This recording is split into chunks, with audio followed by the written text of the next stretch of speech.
Hello everyone, good morning. তোমরা সকলে কেমন আছো? আশা করি সকলে অনেক ভালো আছো, আর আমিও অনেক অনেক অনেক ভালো আছি। আর একটু বেশিই ভালো আছি, যেহেতু আমি বাপের বাড়ি আছি। আর বাপের বাড়ি থাকলে কোন মেয়েই না ভালো থাকে বলো? কোনো চাপ থাকে না, সকালবেলা তাড়াতাড়ি ওঠার, যখন খুশি ঘুম থেকে ওঠো, মুখের সামনে চায়ের কাপটা পেয়ে যাও।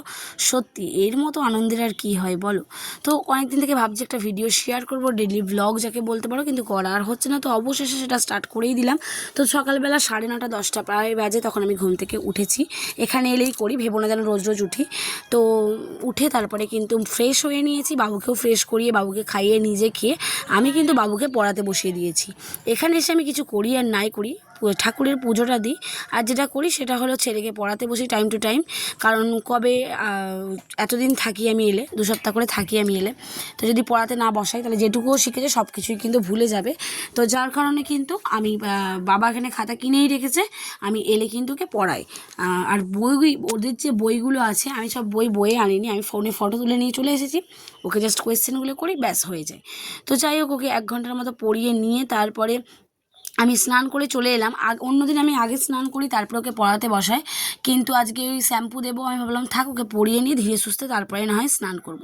তো যাই হোক, এদিকে আমার স্নান করা হয়ে গেছে, আর এদিকে আমার মা বানাচ্ছে দইয়ের ঘোল। তো বাবার বাড়িতে কিন্তু এই গরমকালে প্রচণ্ড পরিমাণে বাবা দই নিয়ে আসার এই ঘোল খাওয়া হয়, রোজেরই প্রায় খাওয়া হয় বলতে গেলে। এদিকে দইয়ের ঘোল খেলাম, আর এদিকে বাবু বেরিয়ে পড়েছে আমার বাবার সঙ্গে সাইকেলে করে ঘুরতে। ও এখানে এলে কিন্তু এই এক সাইকেল চড়া শিখেছে, আগের বারে আসা থেকে শিখেছে। ওখানে যেহেতু ওর বাবার সাইকেল চড়ে না, তো দাদানি ওকে সাইকেলে বসানোটা শিখিয়েছে। তো দাদার নয়, আমি প্রথমে ভয় পাচ্ছিলাম যে না কোথায় কী হবে। বাবা বললো চিন্তা করিস না, আমি আমি আছি, আমি তোদেরকে শিখিয়েছি, আর ওকে পারবো না, কোনো ভয় করিস না। তো বাবার ওপর ভরসা করেছিলাম, বাবা সেই ভরসাটা রেখেও যে সাইকেল চালা শিখেও গেছে, রোজ ঘুরতেও যাচ্ছে। তারপরে এদিকে এই ব্যাট পাঁপড় মাকে আজকে ভাজতে বলেছিলাম, যেহেতু শনিবার তো নিরামিষ। আর আমি কিন্তু নিরামিষ হলে একদম ভাত খেতে ভালো লাগে না, আলু ভাজা এমনিও খাই না, আরও ভালো লাগে না, তাই পাঁপড়টা ভাজতে বলেছে। এদিকে দেখো বাবু এদিকে চলেও এসেছে, আর দাদানের সঙ্গে গিয়ে চকোস কিনে এনেছে, দেখা যাক চকোসটা খাই কি না।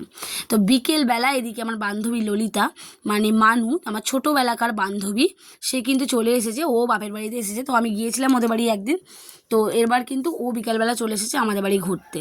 সত্যি বলতে এই বাপের বাড়ি এলে একসাথে যদি আসা হয়, খুব মজা হয়, দেখা হয়, কথা হয়, কত গল্প জমে থাকে বলো তো আমাদের। আর এই যে এলেই দেখা হয়, গল্প হয়, মনটা যেন একদম ভরে যায়। আবার যে যা শ্বশুরবাড়ি চলে যেতে হবে। তো এই গল্প করছিলাম, তারপরে এদিকে দেখো এই যে ছেলেটাকে দেখতে পাচ্ছ, এটা হচ্ছে আমার একটা দাদা, মানে বৌদির ছেলে, দাদা বৌদির একটা ছেলে পাশের বাড়ির। তো সে আসপর এনে বলছে কি, বনা পিপি এটা খাও, দেখো অনেক শ্বাস আছে।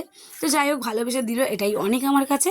তো তারপরে এদিকে আমি একটু চা বসিয়ে দিয়েছিলাম, মা ওদিকে সন্ধ্যে দিচ্ছিলো, তাই আমি চা বসিয়ে দিয়েছিলাম। আর এদিকে বাবুজন এই কর্নফ্লেক্সটা এসে ভিজিয়ে দিয়েছিলাম, কিন্তু শেষ পর্যন্ত কিন্তু এই কর্নফ্লেক্সটা খাইনি। তো তারপরে রেডি হয়ে নিয়েছি, বেরোবো এখন কিন্তু কেনাকাটা করতে। হ্যাঁ, কিসের কেনাকাটা বলো তো? জামাই ষষ্ঠী। মায়েরাই করতো, কিন্তু মায়েরা যেহেতু জানে আমি অনেক দিন আগে আসবো, আর আমি গেলে চয়েস করতেও সুবিধা হবে, মায়েরা কি নেবে না নেবে সবার পছন্দ তো সমান না। তাই মা বললো তুই আয়, তারপরেই একসাথে গিয়ে কেনাকাটাটা করবো। তো তারপরে বাবা একটা টোটো ভাড়া করে নিয়েছিল, একদম দোকান পর্যন্ত গিয়েছিলাম, আবার ওই টোটো করেই বাড়ি ফিরে এসেছিলাম। তো যাই হোক, দেখো বেরিয়ে পড়েছি। আর রাস্তাঘাটগুলো দেখলে না কেমন কেমন হয় মনটা, আসলে এই রাস্তায় এখন ধরো আসাই হয় না, যাওয়াই হয় না। তো সেইগুলো জায়গাগুলো দেখলে একটা কেমন লাগে মনের মধ্যে।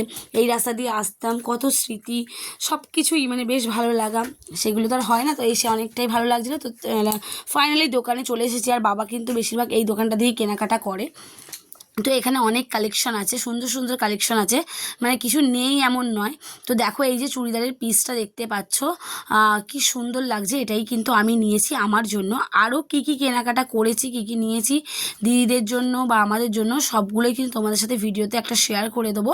এই ভিডিওতে শেয়ার করা হবে না, অন্য কোনো ভিডিওতে একটা শেয়ার করে দেবো। আর এই নাইটিগুলো দেখো, একদম ইউনিক কালেকশন, আমি কোনোদিন দেখিনি, তোমরা দেখেছো কি অবশ্যই জানিও। আসলে নাইটির সাথে ওড়না সেট, মানে সুতির চুড়িদারেরই পিস কেটে বললো বানানো, যার জন্য নাইটির সঙ্গে দেখো ওড়না দেওয়া আছে। তো এত সুন্দর লাগছিল দেখতে, নাইটিগুলো খুব সুন্দর, আর বেশি দামও নয়, 350 400, তো খুব সুন্দর। তো তারপরে কেনাকাটা করে এই দোকানে বাবা চলে এলে একটু চা খেতে। তো কাকু, বাবা, মা সবাই মিলে চা খেয়ে নিল, আমি আর খাইনি। আর এদিকে বাবু খাচ্ছিল মাজা, আর আমি খাইনি, আমি বললাম আমি একটুখানি ফুচকা খাবো। তো তারপরে দেখো আর এক বান্ধবীর সঙ্গে আমার দেখা হয়ে গেল। হ্যাঁ, এই বান্ধবীর সাথে আমরা কিন্তু একসাথে পড়াশোনা করতাম, তারপরে কিন্তু আর দেখা হয়ই না বলতে গেলে, ফোনে মেসেজে একটু টুকটাক কথা হতো। তারপর দেখা হয়ে ফাইনালি মনটা খুব ভালো লাগলো, তারপরে চলে এলাম ফুচকা খেতে। তারপরে আর কি বাড়ি চলে গেলাম, আর ভিডিও শ্যুট করা হয়নি। তো চলো টাটা।